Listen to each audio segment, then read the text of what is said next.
So the first thing we want to do is we want to take our rubber here, and it has a sticky side and a non-sticky side, and we're going to decide where we want that on the rail, and we're going to peel back the sticky side and we're going to place it on the rail like so, and you're going to wrap it underneath just to that edge there, and you'll do the same on the other side.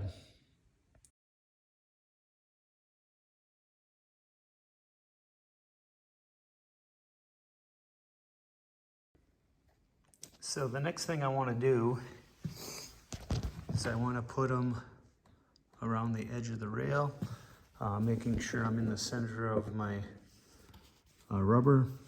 And then what I did here is I just squeezed them together. And this is where maybe like a quick grip clamp would help, but I just did it with my hand.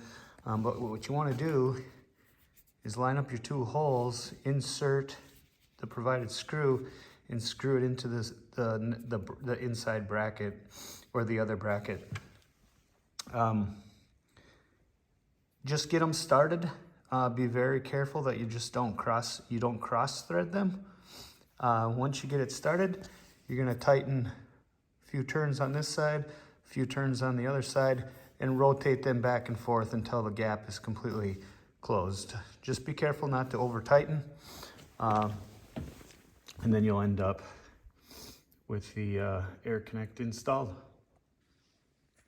So I have tightened the bolts, rotating back and forth. And as you can see, I don't over tighten them, but you'll close the gap. It won't be completely fully closed, but it'll be very, very close and very, very tight. So that is the Air Connect install.